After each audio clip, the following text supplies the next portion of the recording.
ఓకేనా? ముస్లిం పర్సనల్ లా బోర్డు పిలుపు మేరకు జాయింట్ యాక్షన్ కమిటీ పేరు మీద రేపు అనగా 28వ తేదీ సోమవారం ఉదయం 9 గంటలకు ఇస్లామియా అరబిక్ కాలేజ్ గ్రౌండ్ నుండి భారీ ర్యాలీ తీయాలని చెప్పేసి ఆ రకంగా తీర్మానం చేయడం జరిగింది.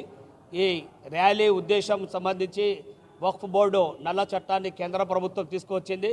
దానికి నిరసనగా దేశవ్యాప్తంగా అనేక ప్రాంతాల్లో ఇప్పటికే నిరసన కార్యక్రమాలు, ఆందోళనలు, ధర్నాలు, ర్యాలీలు చేస్తూ ఉన్నారు. అందులో భాగంగానే మేము కూడా కర్నూలు ఆ రకంగా చేయాలని చెప్పేసి భావించడం జరిగింది. ఏదైతే కేంద్ర ప్రభుత్వం నల్ల చట్టం తెచ్చిందో దాన్ని రద్దు చేయాలి, పాత చట్టం ఏదైతే ఉందో దాన్ని కొనసాగించాలి. వక్ఫ్ అనేది అల్లా పేరు మీద ఇచ్చిన యొక్క ఆస్తి.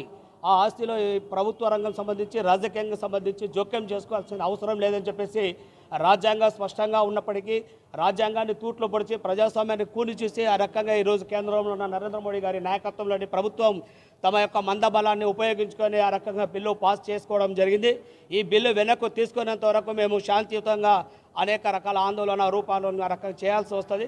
ఇప్పటికైనా కేంద్రంలో ఉన్న ప్రభుత్వం పునరాలోచించుకోవాలి, ఆ రకంగా వెంటనే బిల్లు వెనక్కి తీసుకోవాలని చెప్పేసి కోరుతూ ఉన్నాం.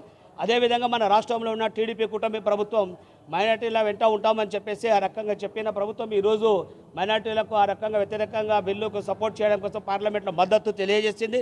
దీన్ని కూడా మేము తీవ్రంగా ఖండిస్తూ ఉన్నాం. వెంటనే చంద్రబాబు నాయుడు గారు పునరాలోచించుకొని ఈ బిల్లును వెనక్కి తీసుకునేలాగా తన చక్రాన్ని తిప్పి ఆ రకంగా నరేంద్ర మోడీపై ఒత్తిడి తేవాలని చెప్పేసి జేఏసీగా డిమాండ్ చేస్తూ ఉన్నాం.